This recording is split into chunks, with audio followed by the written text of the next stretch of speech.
Forgive the patriarchy.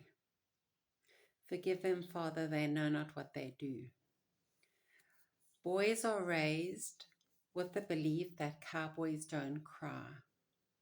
In that process, they learn to suppress their emotional body. They're not allowed to show emotion because that means that they're not men. So from a young age, they suppress their emotions.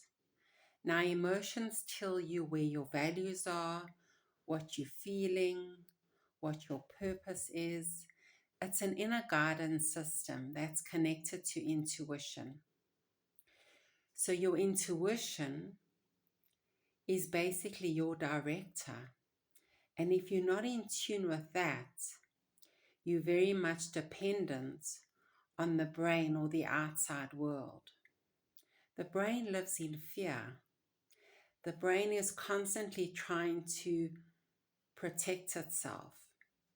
It lives in a survival mechanism, always seeking out aspects that could go wrong or danger signals to protect itself and to self-preserve.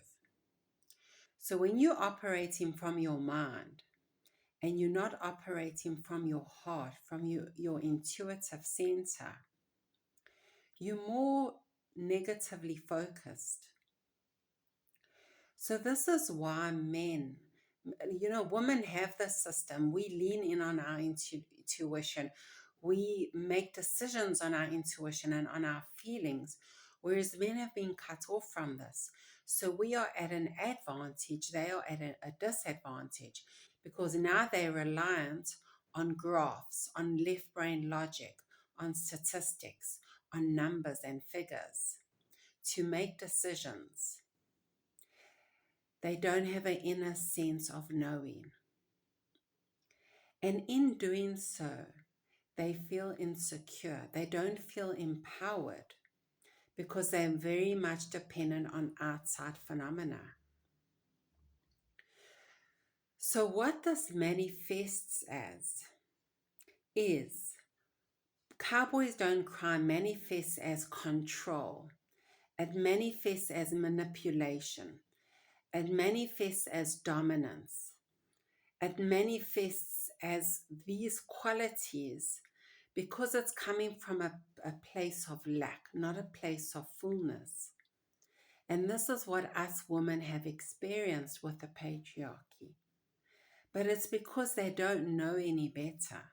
It's because they're disempowered, and their dominance, their control is not a form of arrogance or to wield power over. They are trying to find safety. They are trying to find security in what is a very uncertain world to them because they don't have that inner guidance system. So with this knowledge, we can have compassion for them. They're doing the best they can with the information they have. They don't mean to be bullies. They don't mean to put us down, but when somebody feels disempowered, sometimes the response is to put someone else down to elevate yourself. It's not okay. It's not acceptable, but we all do this. So if you can understand where this comes from, and we can rather raise our boys to feel their emotions, to express how they feel, and then after doing that, they can get up, dust themselves off, and start again.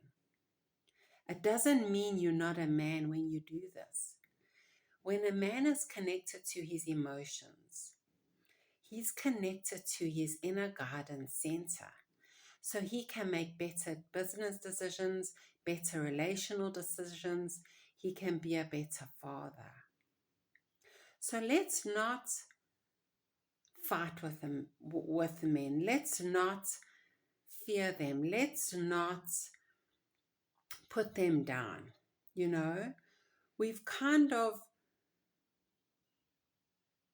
removed the place of man in society. The feminist movement has reduced men, saying that women can do it all on their own.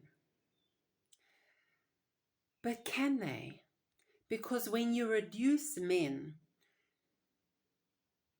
and then you strive to become like a man in order to survive, you've also reduced the feminine. You've reduced all those soft, nurturing qualities that make you into a woman.